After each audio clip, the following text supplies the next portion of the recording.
दोस्तों, आप लोगों ने बिग बैंग थ्योरी का नाम तो सुना ही होगा, लेकिन क्या आपको पता है कि बिग बैंग थ्योरी एक्चुअली में है क्या? आखिर ये वर्ड कहाँ से आया और इसका मतलब क्या है? अगर नहीं जानते तो चलिए मैं बताता हूँ। दरअसल बिग बैंग एक बहुत ही बड़े धमाके का नाम है। आज से करीब 13.8 बिलियन ईयर्स पहले, जब टाइम और स्पेस कुछ था ही नहीं, तब एक ऐसा भयानक धमाका हुआ जिससे निकलने वाली एनर्जी के बदौलत वो सब कुछ एग्जिस्टेंस में आया जो आज हमें दिखाई देता है।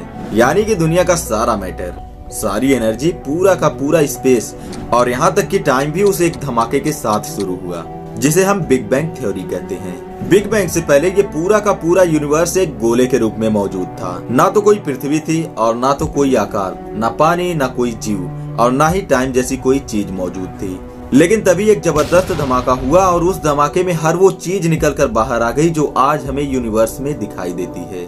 कुल मिलाकर बात ये है कि बिग बैंग थ्योरी हमें ये बताती है कि हमारा पूरा का पूरा यूनिवर्स कैसे बना और इसका एवोल्यूशन कैसे हुआ। सबसे पहली बात तो ये है कि बिग बैंग थ्योरी हमें ये बताती है कि जब हमारा यूनिवर्स बना ही नहीं था, तब वो एक सिंगुलरिटी में मौजूद था। यानी पूरा स्पेस सिर्फ एक ही चीज थी, बहुत ही छोटी और बहुत ही घनी, जिसके अंदर सब कुछ मौजूद था। लेकिन तब तक वो बाहर नहीं आ पाया था जब तक बिग बैंग नाम का धमाका नहीं हुआ था। उस एक धमाके के साथ ही हमारे फिजिक्स के सभी नियम एग्जिस्टेंस में आए और ये पूरा यूनिवर्स बनना शुरू हुआ। जैसे ही उस धमाके से सारी एनर्जी बाहर आने लगी तो हमारा यूनिवर्स बहुत ही तेज रफ्तार से फैलने लगा और वो धमाका इतना जबरदस्त था कि आज तक हमारा यूनिवर्स फैलता ही जा रहा है। यानी कि ये यूनिवर्स इतना फैल चुका है कि इसके एक छोर से दूसरे छोर तक कभी पहुंचा ही नहीं जा सकता।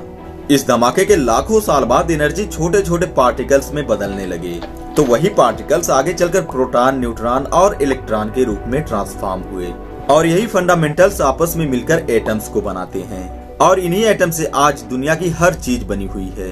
ये सारे एटम्स मिलकर जो चीज बनाते हैं उसे मैटर कहा जाता है। समय के साथ साथ ये मैटर ग्रेविटी की वजह से आपस में जुड़ने लगे, जिससे अलग अलग गैलेक्सीज बनने लगी और उन गैलेक्सीज में मौजूद थे लाखों करोड़ों तारे।